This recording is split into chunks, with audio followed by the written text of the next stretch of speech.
اگر تم صحابی کی سمجھ کو نہیں مانتے، ہم وہابی کی سمجھ کو، ختم ہوئی بات. نہیں، انگریزوں سے ان کا تعلق، اور کیا کیا ان کا تعلق. ان کے نواب صاحب نے ایک میم کو کتنے عرصے پالا گھر میں. انگریز میم کو خود اٹھا کے لے آئے، بچایا، 1300 روپے ملے، شمس العلماء کا خطاب ملا، سرٹیفکیٹ ملے. حوالہ میں نے اس میں نقل کیا، جو غلط ثابت کرے چوک میں کھڑا کر کے مجھے گولی مار دینا. میں تمہیں کچھ نہیں کہتا، اگر حوالہ درست ہو تو میں تمہیں کوئی سزا نہیں دیتا، اتنا ہی کہتا ہوں آؤ اور میرے نبی کا سچا کلمہ پڑھ لو. کوئی کچا حوالہ پیش نہیں کر رہا. سنیں صحابی کا عقیدہ کیا ہے. نبی پاک صلی اللہ علیہ وسلم کے جسم سے لگا ہوا پانی لینے کے لیے تڑپ رہے ہیں. اب سب کو تو پانی نہیں مل رہا، جو آگے ہیں ان کو پانی مل گیا، جو پیچھے ہیں انہوں نے آگے والے سے پوچھا تجھے پانی ملا؟ کہاں؟ کہ اپنے ہاتھ پھیلا. وہ ہاتھ پھیلاتا ہے، یہ اس کے ہاتھ پر ہاتھ مل کے اپنے منہ پہ پھیر لیتا ہے. اللہ اکبر. نعرے تکبیر، نعرے حیدری، نعرے رسالت. ترتیب نہیں بدلی. نعرہ رسالت پہلے، نعرہ حیدری بعد میں ہے، ترتیب نہیں بدلی. میرے دوستوں اور بزرگوں توجہ فرمائیں، بخاری میں حدیث پاک موجود، صحیح بخاری میں ہے تو لے آؤ، نکال کے دکھاتا ہوں. ابھی حضور صلی اللہ علیہ وسلم نے اپنے بال مبارک ترشوائے. نبی پاک بال رکھنے کا یہ تھا، آدھے کان تک رکھتے تھے، کانوں کی لو تک آ جاتے تھے، کبھی کبھی کندھوں تک بھی آ جاتے تھے. یہ 3 طرح بال رکھے، اور یہ رکھتے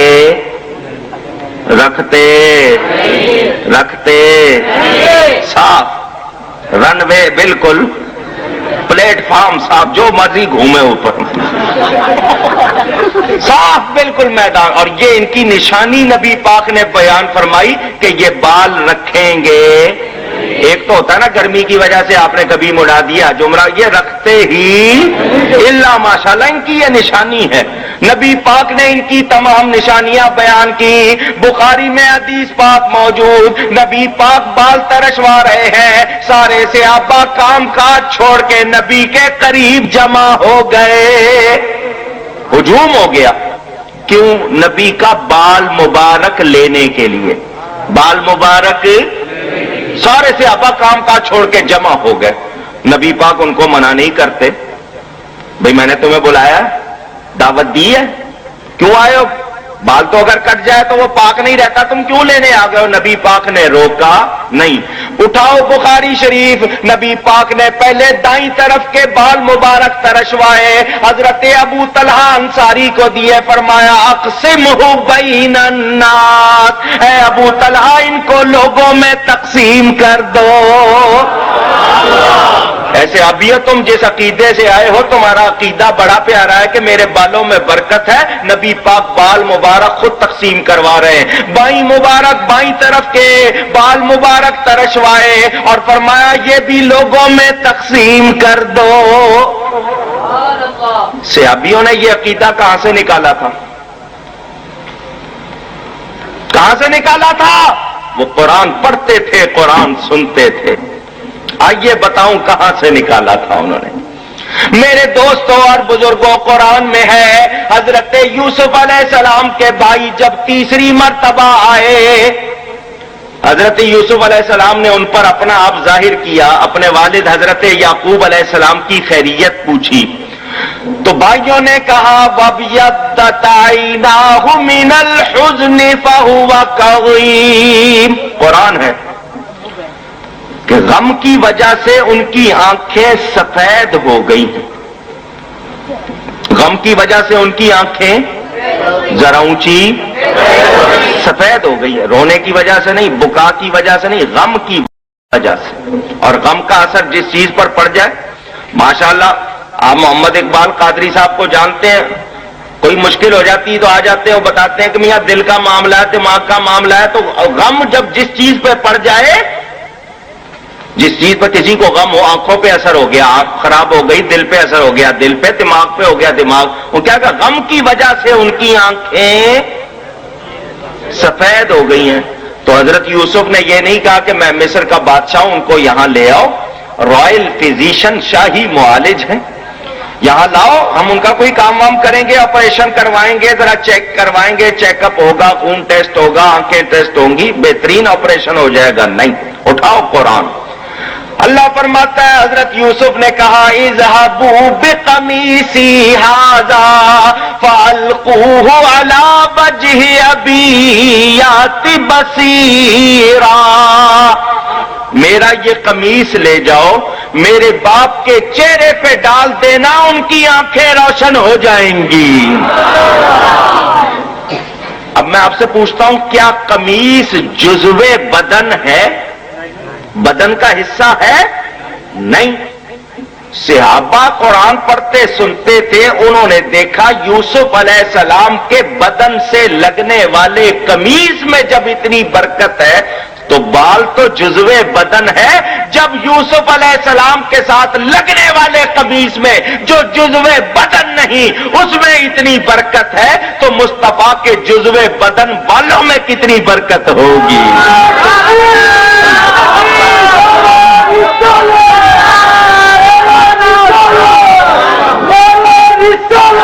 یا رسول اللہ، آپ کے بندے ڈھیلے ہیں، آپ کا نعرہ بڑا جوش، ان میں روٹیاں نہیں کھا کے آئے ہوئے، نعرہ ہی نہیں لگاتے۔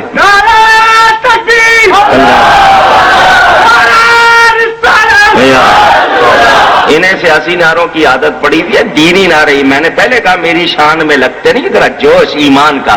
میرے دوستوں اور بزرگوں توجہ فرمائیں، صحابہ نے عقیدہ کہاں سے نکالا؟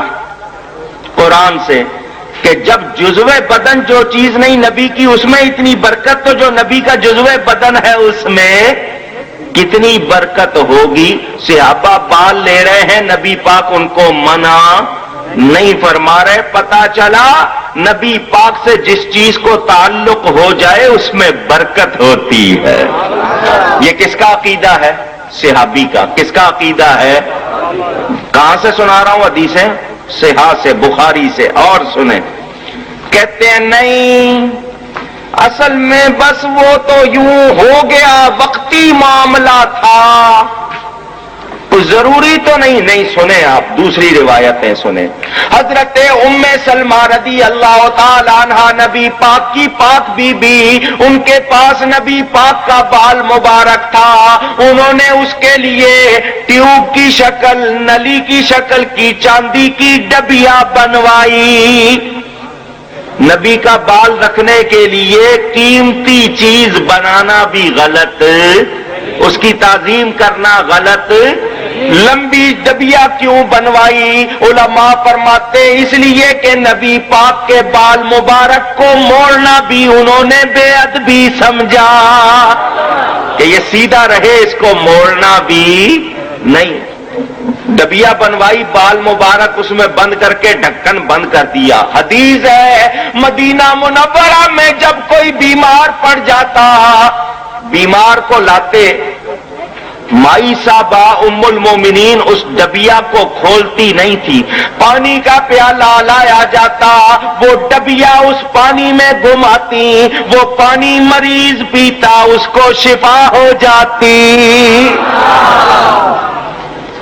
نبی کی برکت آئی بال میں، بال لگا ڈبیا سے، برکت آئی ڈبیا میں، ڈبیا گئی پانی میں، برکت کہاں پہنچی؟ پانی گیا مریض کے اندر، برکت کہاں پہنچی؟ پانی گیا مریض کے اندر، تو اس کی بیماری باہر آ گئی۔ یہ کس کا عقیدہ ہے؟ صحابہ کا۔ کس کا عقیدہ ہے؟ صحابیوں کے عقیدے سنا رہا ہوں، اندازہ کر لینا، یہ اپنے آپ کو سپاہی صحابہ کہنے والے اور یہ اپنا تعلق صحابیوں سے جوڑنے والے، یہ وہابی کس حال میں ہے ذرا دیکھ لینا۔ صحابیوں کے عقیدے اور صحیح حدیثوں سے سنا رہا ہوں، ان حدیثوں کو کوئی غلط ثابت کرے آئے میرے سامنے۔ میرے دوستوں اور بزرگوں توجہ فرمائیں، پتہ کیا چلا؟ میرے نبی پاک صلی اللہ علیہ وسلم سے برکت حاصل کرنا صحابہ کا طریقہ تھا۔ اس پر یہ منافق بے ایمان کیا کہتے تھے؟ یہ بے وقوف ہے۔ اللہ فرماتا تم بے وقوف ہو، وہ بے وقوف نہیں۔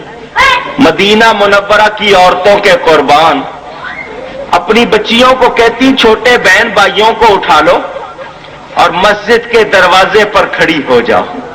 جب اللہ کا نبی نکلے تو سامنے ہو جانا. نبی پاک کی عادت تھی بچوں کے سر پر چہرے پر ہاتھ پھیر دیتے تھے. ماؤں کا عقیدہ کیا, نبی کا ہاتھ لگ جائے گا کبھی دوزخ کی آگ نہیں جلائے گی. اللہ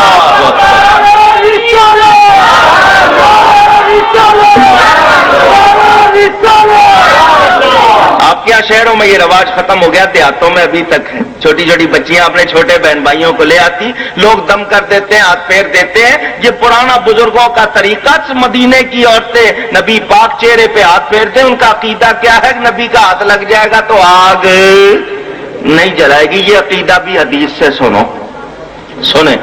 حضرت انس رضی اللہ تعالیٰ عنہ نبی پاک کے صحابی, ان کے گھر میں دوسرے صحابہ آئے, دعوت ہوئی, دسترخوان بچھایا تو وہ اس پہ داغ لگے ہوئے تھے, میلا تھا.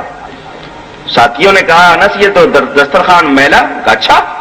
انہوں نے دسترخوان لیا اور تندور میں ڈال دیا. کہاں؟ آگ لگی ہوئی تھی, تندور جس میں روٹیاں پکاتے ہیں اس میں ڈال دیا. وہ لوگ بڑے حیران کے کپڑے کو تو آگ جلا دیتی ہے, تم نے تندور میں ڈال دیا. فرمایا تھوڑا سا دم لو, ٹھہرو, ابھی دیکھو تو ہوتا کیا ہے. 2-3 منٹ گزرے, انہوں نے ہاتھ ڈال کے اس دسترخوان کو نکالا, وہ جلا نہیں بلکہ بالکل صاف ہو گیا, ڈرائی کلین, بالکل صاف. حیران کہ آگ کا کام جلا دینا, اس نے جلایا نہیں, یہ صاف ہو گیا. حضرت انس فرماتے ہیں یہ تو دنیا کی آگ ہے, اس کو جہنم کی آگ بھی نہیں جلا سکتی. تو کیوں؟ بات یہ ہے, ایک دن نبی پاک صلی اللہ علیہ وسلم میرے گھر میں آئے تھے. میں نے نبی پاک کے سامنے یہی دسترخوان بچھایا. نبی پاک نے کھانا تناول فرما کے اس دسترخوان سے اپنے ہاتھ پہنچ لیے تھے. ہمیں اللہ یا غوث, ہمیں دسترخوان سے ہاتھ پہنچنے کی اجازت نہیں, یہ نبی کی شان تھی. کو بزرگ کرے تو اور بات ہے, ہم کہاں سے کر لیں. تو انہوں نے ہاتھ پہنچ لیے تھے. حضرت انس فرماتے ہیں میرا عقیدہ یہ کہ اس کو نبی کے ہاتھ لگے ہوئے ہیں, یہ تو دنیا کی آگ ہے, اس کو جہنم کی آگ بھی نہیں جلا سکتی. اور سنیں خصائص کبریٰ میں امام سیوطی نے اس کو نقل کیا. بڑا مشہور واقعہ ہے, بڑا پیارا واقعہ ہے, دل کے کانوں سے سنیں. جنگ احد میں نبی پاک کا ہونٹ مبارک زخمی ہوا, خون نکلا. نبی پاک نے خون بہایا تاکہ آنے والوں کے لیے اللہ کی راہ میں خون بہانا نبی کی سنت ہو جائے, ان کے لیے اس میں ثواب ہو جائے. اگر نبی یہ کام نہ کرتا تو ہمیں نمونہ کہاں سے ملتا.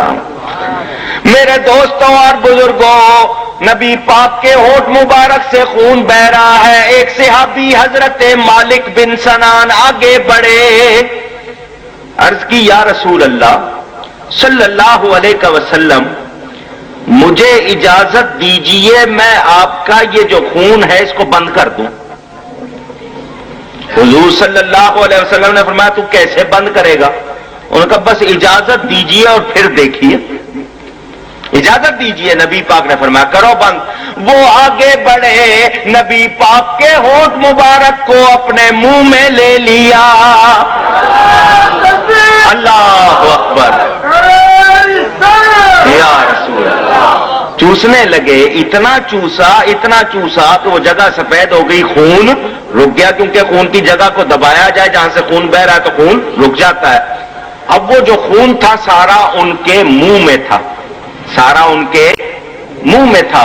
حضور صلی اللہ علیہ وسلم نے فرمایا اس خون کو تھوک دے, پھینک دے.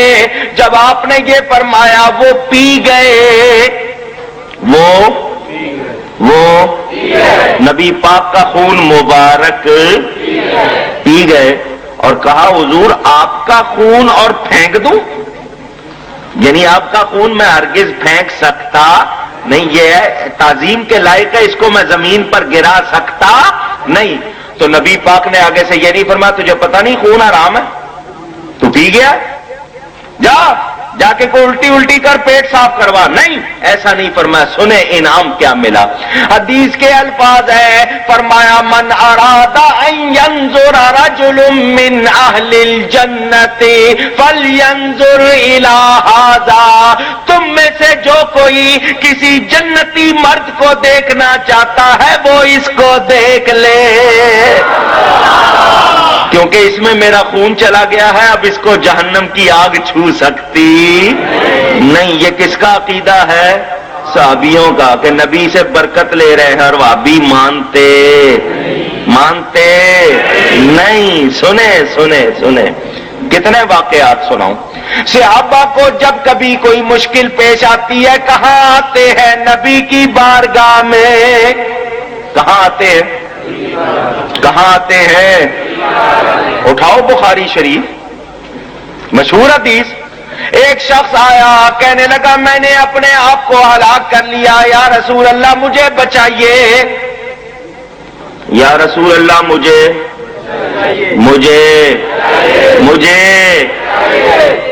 آج کہہ دیں تو کہتے ہیں شرک، آج کہیں تو فتوا کیا لگتا ہے؟ ان کا فتوا یوں چلتا ہے جیسے مشین گن چلتی، آگے دیکھتی بھی نہیں کہ کون ہے کون چلا رہے، انے واہ، کوئی ان کو ہوش، اللہ بچائے ان سے۔ میرے دوستوں اور بزرگوں، یہ کب سے شروع ہوئے؟ یہ میری کتاب پڑھنا، ان کی ابتدا کب سے ہوئی ہے میں نے سب لکھی، اگر آپ کہیں تو میں حوالے پڑھ کے سناتا ہوں۔ یہ تو حضرت عیسیٰ کے کہتے ہیں، حضرت عیسیٰ کا باپ ہے، حضرت عیسیٰ کو بغیر باپ کا نہیں مانتے، تو ان میں اور پھر عیسائیوں میں کیا فرق رہ گیا؟ ان کی کتاب میں لکھا ہے، اور کہتے ہیں ہد ہد پرندے کا نام نہیں ہے، ایک بندہ تھا۔ قرآن میں ہد ہد پرندے کا ذکر ہے، یہ کہتے ہیں وہ جو ایسی باتیں کریں۔ اور حضرت یونس علیہ السلام اور نبیوں کے بارے میں جو کچھ انہوں نے لکھا آپ کو سناؤ، میں نے کہا نا محلہ خواتین ہے، ورنہ میں ان کا گند سناتا آپ کو، ان کا حال کیا کیا چیز ان کے نزدیک پاک ہے، آپ سنیں تو پریشان ہو جائے۔ پڑھنا ہو تو اس کو پڑھ لینا کتاب، پتہ چل جائے گا۔ وہ جو رام کرشن کو نبی مان رہے ہیں ان کا اور کیا حال ہونا ہے۔ میرے دوستوں اور بزرگوں توجہ فرمائیں، صحابہ کرام نبی کی بارگاہ میں آتے اور کہتے حضور ہمیں بچائیے، ہمیں بچائیے۔ حضور صلی اللہ علیہ وسلم کسی خاتون کو یہاں سے نہ چھوڑیں، سب کی توجہ ہٹے گی، بھائی اس طرح نہ کریں، یہ رستہ آپ بند کریں اس کو۔ اگر آپ کو سہولت ہے تو یہاں آگے تک اس طرح گزرے، کوئی خاتون نہ گزرے، کیمرہ بھی آپ نے لگایا ہوا ہے، اس طرح سب چیز آئے گی، جو بھی ہو دوسری طرف سے لے جائے ان کو۔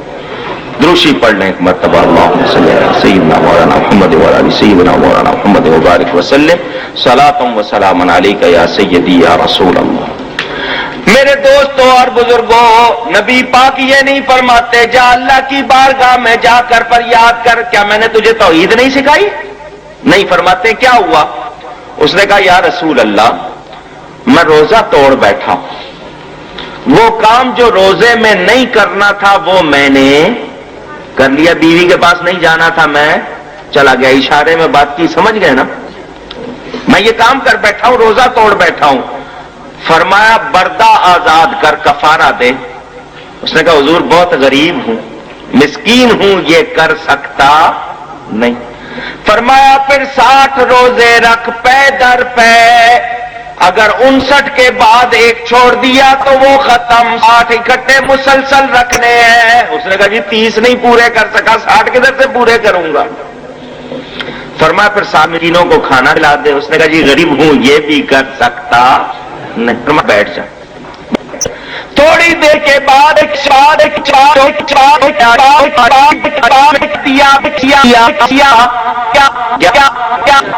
آواز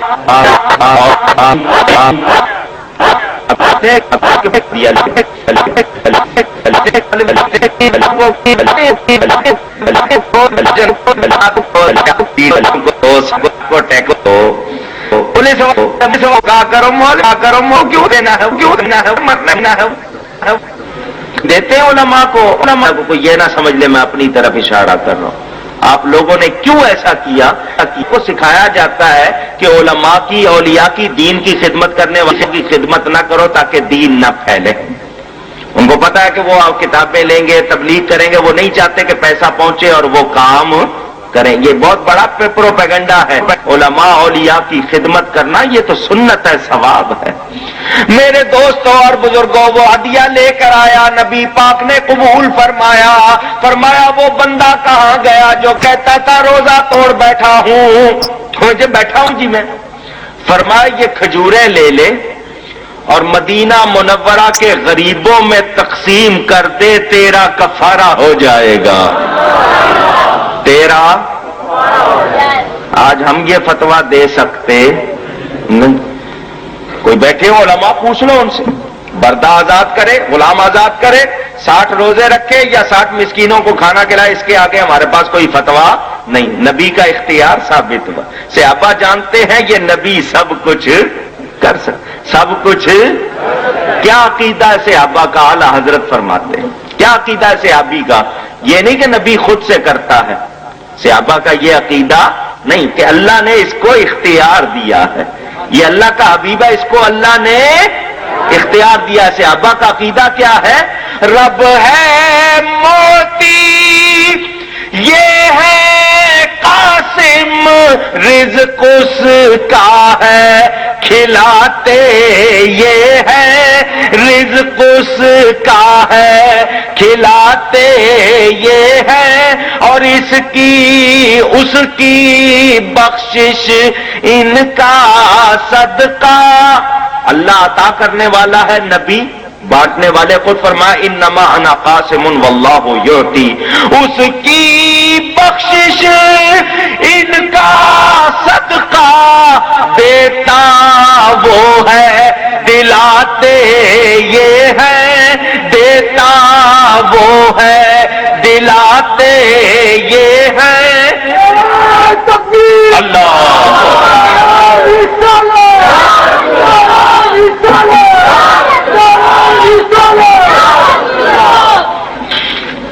حضور صلی اللہ علیہ وسلم نے جب اس کی یہ بات آپ نے فرمایا کہ لے جا مدینہ منورہ کے غریبوں میں تقسیم کر دے، تیرا کفارہ ہو جائے گا. اس نے وہ ٹوکری لے کے سر پہ رکھی اور آگے سے جو بات کی ذرا توجہ سے سنیے.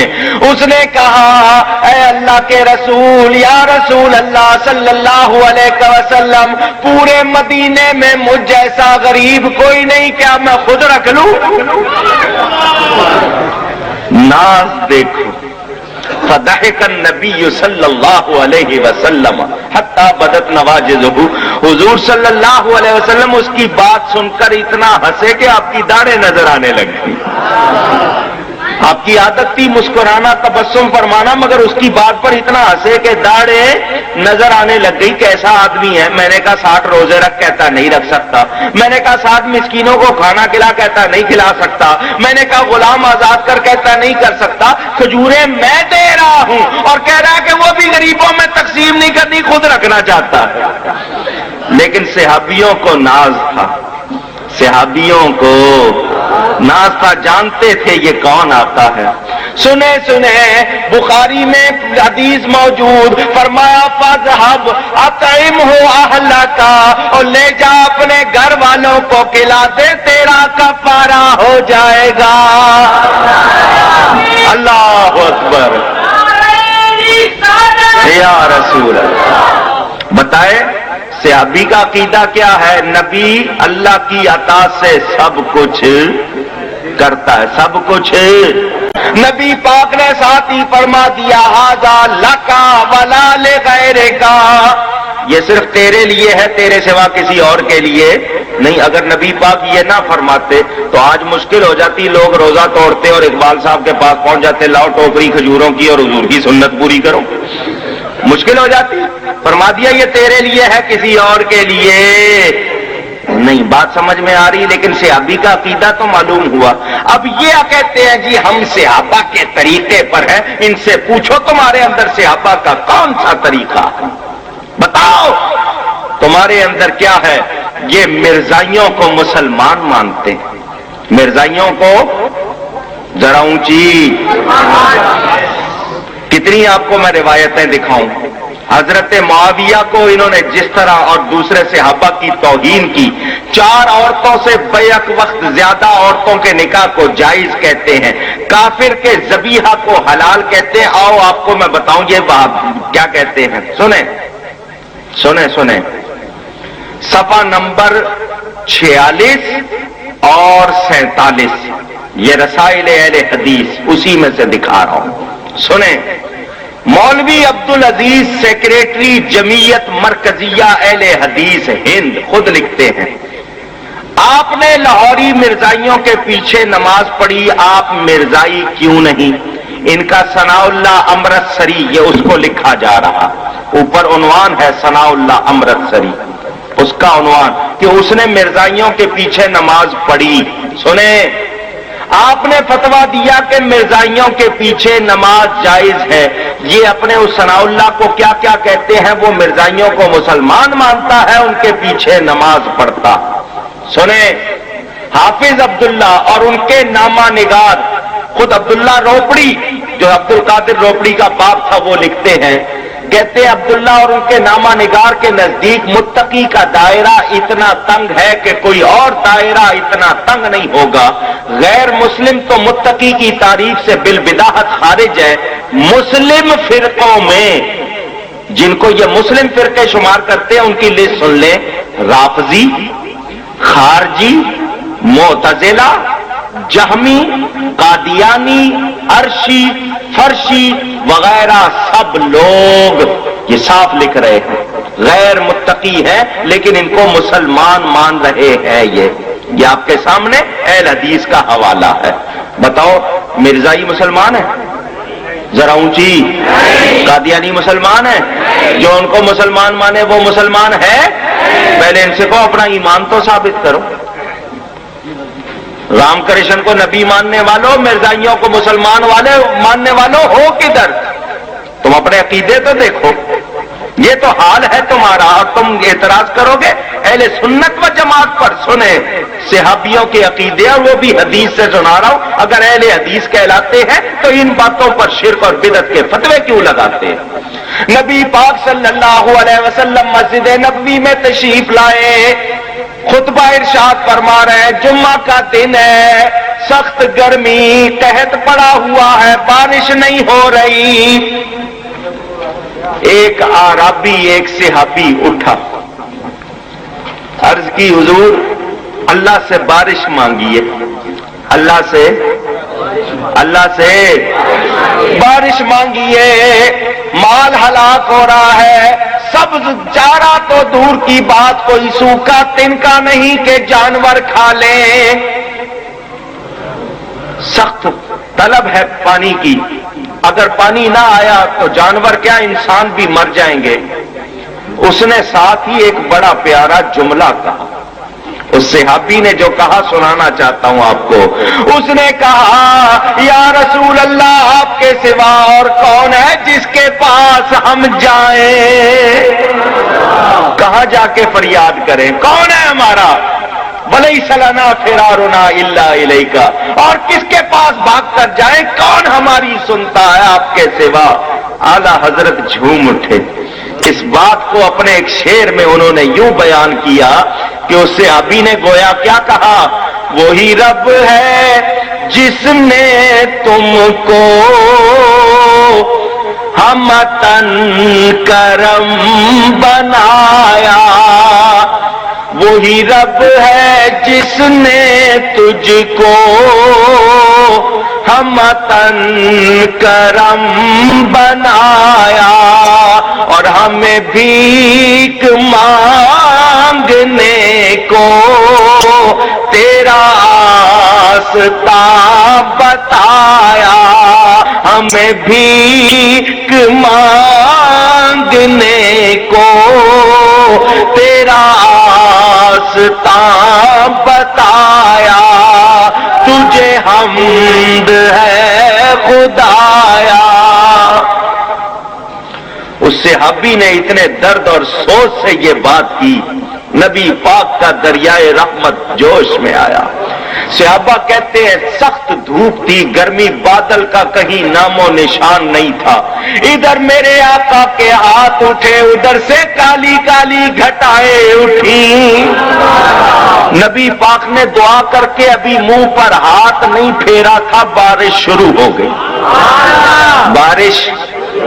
بارش جمعہ کا دن بارش ہو رہی ہے، ہفتے کی رات ہو رہی ہے، ہفتے کا دن، اسلام میں رات پہلے ہے، دن بعد میں، آپ تو ہفتہ گزرنے کے بعد ہفتے کی رات کہتے ہیں، اسلام میں پہلے جمعے کا دن، ہفتے کی رات، اور آگے ہفتے کا دن، اتوار کی رات، اتوار، پیر، منگل، بدھ، جمعے رات، اگلا جمعہ آ گیا، بارش بند، کون برساتا ہے بارش؟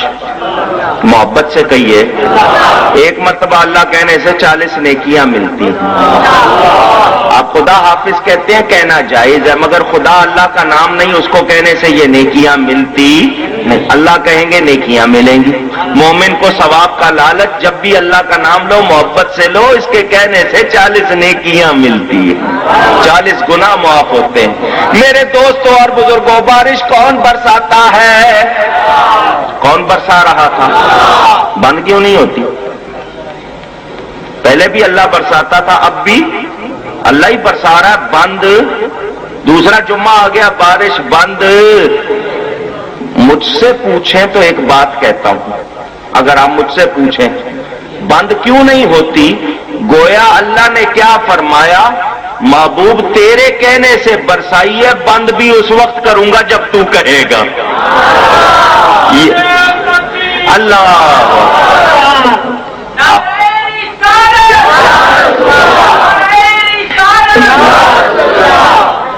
دوسرا جمعہ آ گیا، پہلے جمعے بارش کا نام و نشان نہیں تھا، صحابہ کہتے ہم گھروں میں گئے بھیگتے ہوئے گئے، اب دوسرا جمعہ بھیگتے ہوئے آ رہے ہیں، پانی برس رہا ہے۔ دوسرا جمعہ آیا، وہی شخص پھر اٹھ کے کھڑا ہو گیا، کہنے لگا پہلے اس طرح مر چلے تھے، اب اس طرح مر چلے ہیں، پہلے مر رہے تھے بارش نہیں ہو رہی، اب مر رہے ہیں کہ بند نہیں ہو رہی۔ فرمایا اچھی طرح بارش ہو جانے دے نا، ذرا زمین اچھی طرح پانی جذب کر لے، ذرا سبزہ چارہ ہو جانے دے۔ اس نے کہا حضور ہمارے کچے کچے مکان وہ بھی تو گر جائیں گے۔ فرمایا کیا چاہتا ہے؟ اب صحابی کا طلب دیکھو، مانگ دیکھو۔ حضور فرماتے ہیں کیا چاہتا ہے؟ وہ آگے سے کیا کہتا ہے؟ وہ کہتا ہے حضور یہ بارش ہم پر نہ ہو، ہمارے ارد گرد ہوتی رہے۔ بولو ان وہابیوں سے کر سکتے ہو ایسا کہ اتنے حصے میں ہو اور باقی میں نہ ہو سکتا ہے ایسا؟ نہیں۔ اٹھاؤ بخاری، نبی پاک نے اپنی انگلی پھیرائی اور کہا اللہم حوالینا ولا علینا، ادھر انگلی ہل رہی ہے، ادھر بادل پھٹ رہے ہیں۔ صحابہ کہتے ہیں ہم گھر پہنچے، ہمارے گھروں پر ایک بوند نہیں گر رہی تھی، جنگل میں موسلادھار بارش ہو رہی تھی۔ اللہ یا رسول اللہ، یہ ہے صحابہ کا عقیدہ۔ کیا ہے؟ کس کا عقیدہ؟ صحابہ کا عقیدہ۔ صحابی کیا عقیدہ رکھتے ہیں؟ نبی وہ ہے جو چاہتا ہے حضرت ربیہ ابن کعب کا واقعہ مشہور، بخاری میں حدیث موجود، کتنی سناؤں؟ ان کا کیا حال ہے؟ رب کے سامنے بھی کھڑے ہوں گے نا، اکڑ کے ہاتھ یہاں باندھتے ہیں جہاں جنانیاں ہوں، اکڑ کے کھڑے ہو، ایک ٹانگ دوسرے کے پاؤں پہ چڑھائی ہوئی، ادھر والی ادھر کے اوپر چڑھائی ہوئی۔ کہتے ہیں کیوں؟ کہتے ہیں راستہ چھوڑیں تو شیطان گزرتا، اور یہ جو بیچ کا پھاٹک کھول دیتے ہو۔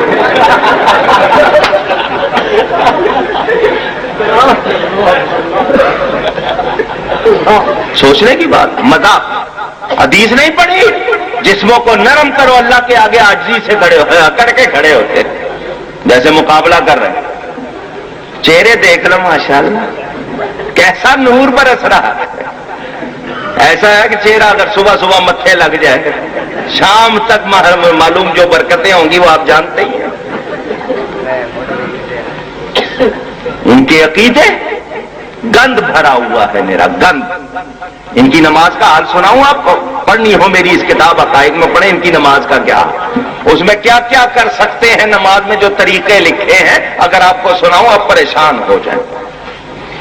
میں نے اتنا گند کسی اور فرقے میں نہیں پڑھا جو گند ان کے ہاں لکھا ہو۔ وہ نزول الابرار پوری سناؤں، فقہ محمدیہ اور فقہ کلام سناؤں آپ کو تو پریشان۔ ارے اٹھاؤ اپنا فتاوی سنائیہ اور اس میں پڑھو، یہ اہل حدیث ہونا عمل ہے، مذہب نہیں ہے۔ تم نے انگریز سے اپنا نام الاٹ کروایا ہے، تم انگریز کی پیداوار ہو، اپنا تواتر دکھاؤ۔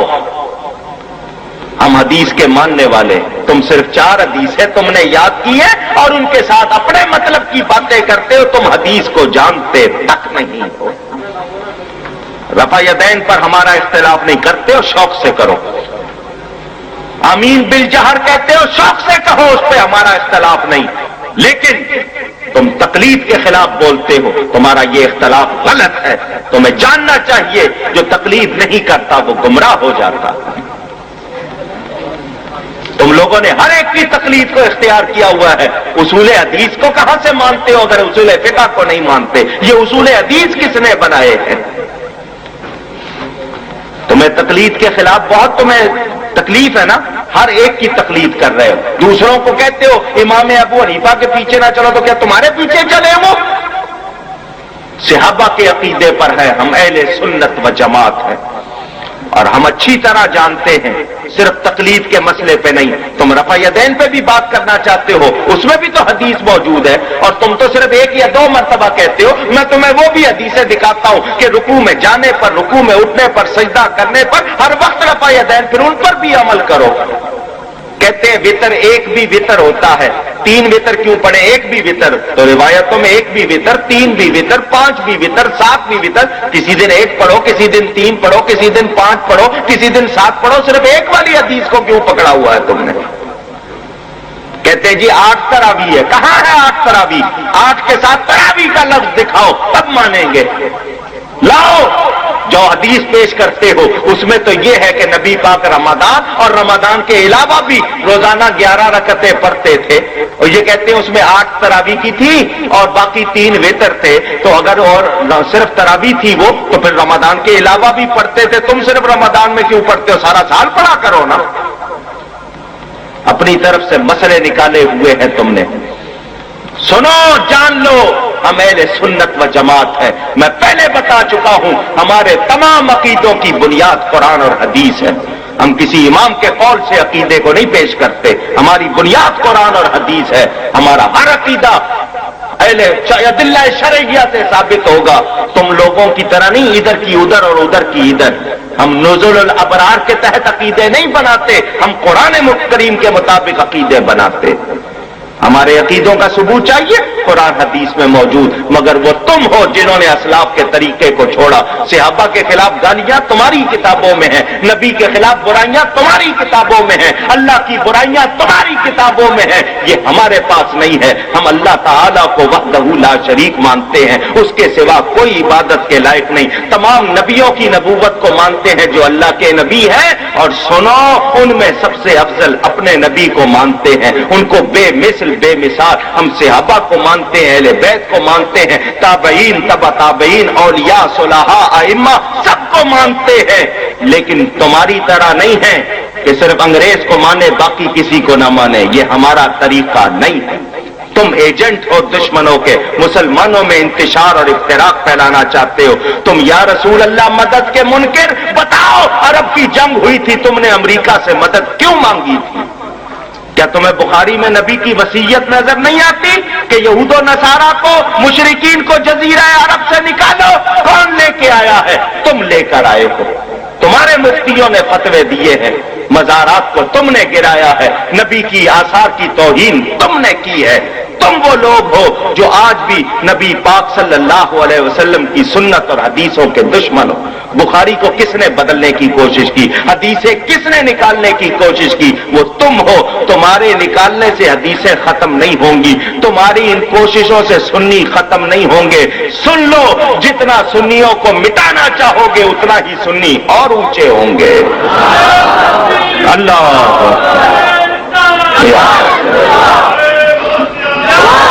میں نے بخاری کی چند حدیثیں سنا کر عقائد سنائے ہیں، ابھی میری تقریر مکمل نہیں ہوئی. اگر اتنی بات پر بھی اصلاح نہیں ہوئی, آؤ حوالوں کے ساتھ بات کرو.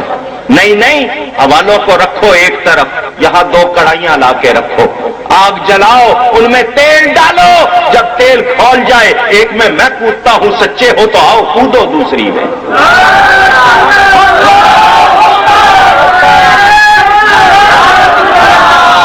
جو بچ گیا وہ سچا, جو مر گیا وہ جھوٹا. آؤ, مجھے اپنی صداقت پر یقین ہے, میرا عقیدہ سچا, میرا نبی سچا, میرا امام اعظم سچا, میرا غوث اعظم سچا ہے.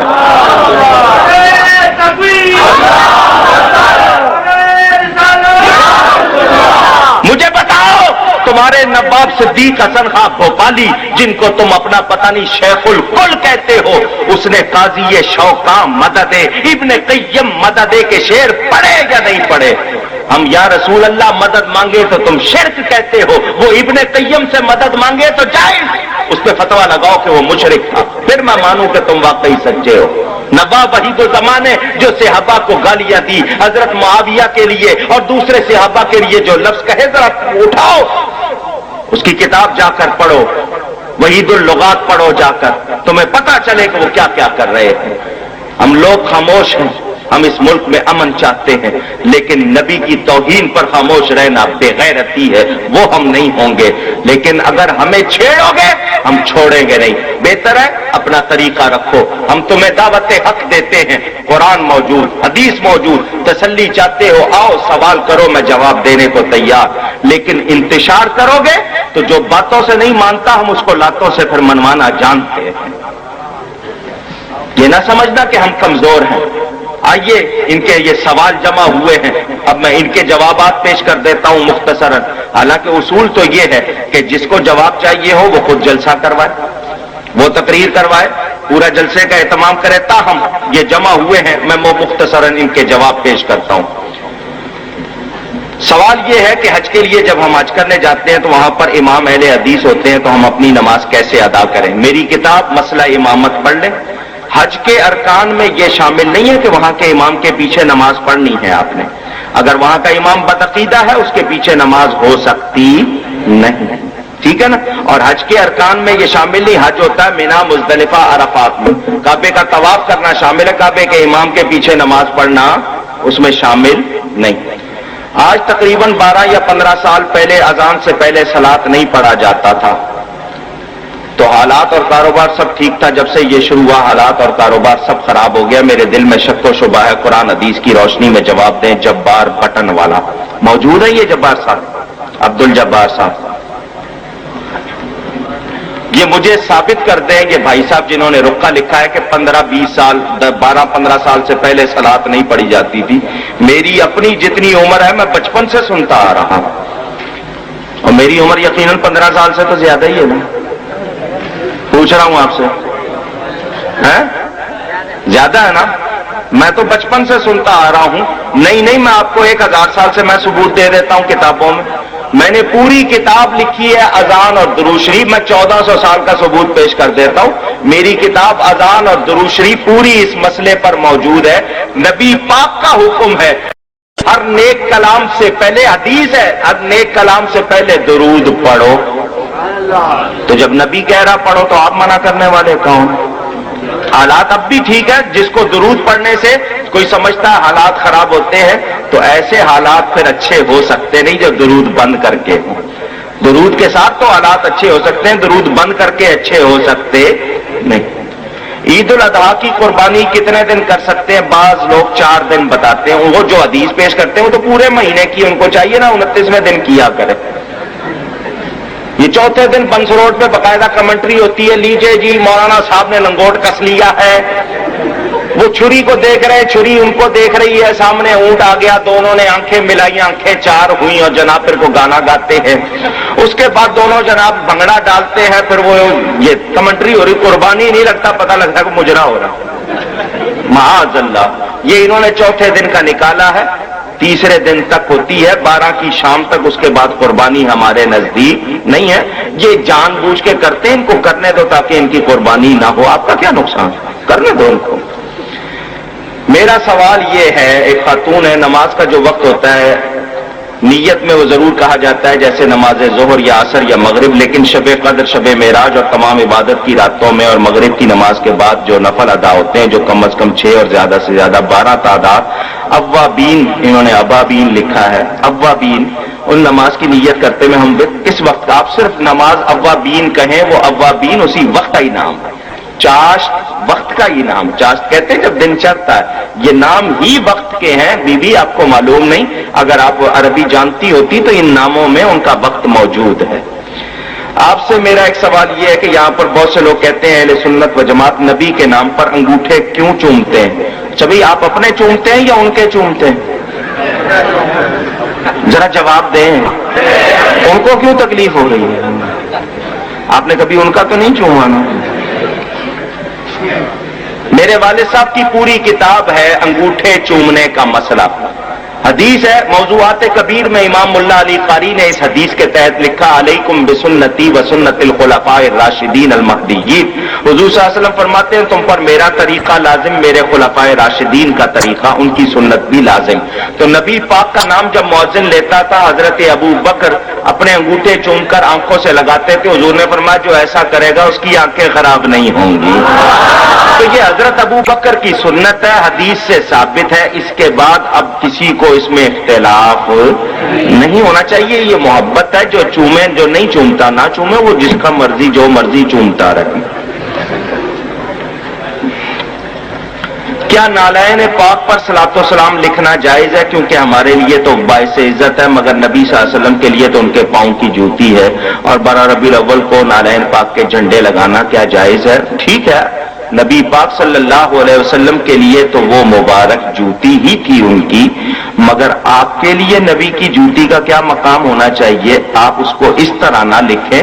آپ کے لیے وہ کتنی عزت کی باعث ہے کہ قرآن پڑھے، حضرت موسیٰ علیہ السلام جب جاتے ہیں وادی میں، مقدس وادی میں، اللہ فرماتا فخلا نعلیک، اپنی جوتیاں اتار دو۔ نبی پاک کو اللہ نے یہ نہیں فرمایا، وہ عرش پر گئے ہیں۔ محدثین کے طریق پر یہ ثابت نہیں، محدثین کا جو ہوتا ہے نا معاملہ بڑا سخت، ان کے طریق پر یہ ثابت نہیں کہ نبی پاک نالین شریف سمیت عرش پر گئے، مگر کسی کچی حدیث میں بھی یہ نہیں ہے کہ بغیر اس کے گئے۔ اگر وہ ثابت نہیں ہے تو یہ بھی ثابت نہیں، اور وہ کتنی عزت کی بات ہے۔ ذات السعید میں تھانوی نے لکھا، اس کے علاوہ علماء اہل حدیث کے میں تمہیں دکھا دوں کہ اس کے لیے برکات ثابت ہے اور اس میں کوئی غلط بات نہیں ہے۔ ہم اس کو عزت سمجھتے ہیں، دیکھ لیں میرے سینے پہ، میرے دل پہ لگی ہوئی ہے، آپ کو نہیں پسند ہے نہ ہو، ہم تو سمجھتے ہیں اگر ہمیں مل جائے تو ہم تو اپنے آپ کو بادشاہ سمجھیں گے۔ یہ محبت کی بات ہے، آپ کو اگر اس سے غرض نہ ہو، لیکن یہ کہ اس کے اندر لکھنا یہ کوئی ایسا مسئلہ نہیں ہے۔ حضرت عمر کی روایت موجود، جانوروں پر وہ اللہ کا نام لکھتے تھے، ان کی رانوں پر، حدیث میں موجود ہے، لیکن چونکہ یہاں لوگ اس سے صحیح طرح واقف نہیں ہیں تو اس میں ایسے کلمات اگر نہ لکھے جائیں تو بہتر ہے، ورنہ منع نہیں۔ ہمارے علاقے کے مسائل، مزارات اولیاء کرام پر جانا اور نظر و نیاز کرنا اور ان کے وسیلے سے مانگنا اور چادر چڑھانا کیسا؟ سوال نمبر 2، انگوٹھے چومنا کیسا؟ سوال نمبر 3، یا رسول اللہ کہنا کیسا اور درود و اسلام پڑھنا کیسا؟ سوال نمبر 4، 40واں تیجا اور قبر پر اذان دینا کیسا؟ سوال نمبر 5، نعت پڑھنا کیسا اور کیوں پڑھی جاتی ہے؟ سوال نمبر 6، والدین اور پیر صاحب کے ہاتھ چومنا کیسا؟ سوال نمبر 7، دیوبندی کہتے ہیں معاذ اللہ محمد ہمارے بڑے بھائی ہیں۔ سوال نمبر 8، ربیع النور میں چراغاں کرنا، لنگر کرنا، صدقے کرنا، جلسے جلوس نکالنا کیسا؟ سوال نمبر 9، نماز میں رفع یدین کرنا کیسا، اس کے بارے میں بتائیے۔ سوال نمبر 10، رسول اللہ کو دیوار کے پیچھے کا علم نہیں، کیا یہ مسلمان کہلانے کے حقدار ہے؟ سوال نمبر 11، اذان سے پہلے صلاۃ و سلام پڑھنا کیسا، ذرا اس کے بارے میں بتائیں۔ اول تو میں ان تمام چیزوں کا بغیر پڑھے تقریر میں جواب دے چکا ہوں۔ میری تقریر میں ان سب چیزوں کا جواب تھا یا نہیں؟ مختصراً اگر آپ کو سننا ہے سنیں۔ پہلا سوال، مزارات اولیاء کرام پر جانا اور نظر و نیاز کرنا، کون سی آیت یا کون سی حدیث ہے جس میں مزار پر جانا منع؟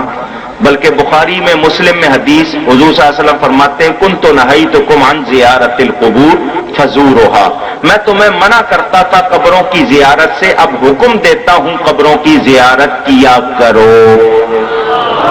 بخاری میں حدیث، مسلم میں حدیث، صحیح میں موجود. کون فرما رہا ہے؟ نبی پاک فرما رہا ہے مزاروں کی زیارت، قبروں کی زیارت ذرا اونچی اور اونچی، نبی پاک فرما رہے ہیں. اگر آپ کو فتاوی ثنائیہ اور فتاوی نظیریہ جو اہل حدیث کے ہیں اور دیوبندیوں سے چاہیے تو میری نئی کتاب والدین رسالت مآب اور اس کے ساتھ رسالہ قبر کے احکام و آداب، میں نے اس میں تمام روایتیں دیوبندیوں، وہابیوں، اہل حدیث وغیرہ سب کی نقل کی ہیں، اس میں ان کا بھی حوالہ موجود، ابن تیمیہ، ابن قیم کے حوالے موجود، جو جن کو یہ وہابی اپنا بابا آدم سمجھتے ہیں، اپنا پوپ سمجھتے ہیں، ان کے بھی میں نے حوالے نقل کیے ہیں. مزارات پر جانا منع نہیں ہے، کسی نے منع نہیں کیا. رہا نظر و نیاز، آپ نظر اور نیاز کس کو کہتے ہیں پہلے یہ بتائیں. اگر یہ ہے کہ اللہ کی راہ میں کوئی چیز قربان کرنا، کھانے پینے کی یا دینا، اور اس کا ثواب کسی کو بخشنا، جس کو ایصال ثواب کہتے ہیں، اس میں کوئی اختلاف نہیں. ایصال ثواب اختلافی موضوع نہیں. اور والذین جاءوا من بعدهم یقولون ربنا اغفر لنا ولاخواننا الذین سبقونا بالایمان. قرآن سے ثابت کہ بعد میں آنے والے اپنے پہلے گزر جانے والے ایمانی بھائیوں کے لیے بخشش کی دعا کرتے ہیں. دعا بھی عمل، کوئی چیز دینا، نیکی کرنا، صدقہ کرنا، یہ بھی زندے کا عمل، اور اس سے مردے کو فائدہ ہونا، یہ قرآن حدیث سے ثابت، اس میں کوئی شبہ نہیں. جنازہ آپ پڑھتے ہیں، یہ عمل زندے کا، بتائیے مردے کو فائدہ ہوتا ہے یا نہیں؟ ہر نماز میں آپ کہتے ہیں ربنا اغفر لی ولوالدی وللمؤمنین یوم یقوم الحساب، تو یہ آپ دعا کرتے ہیں یا اللہ مجھے بخش دے، میرے ماں باپ کو اور تمام مومنوں کو قیامت کے دن.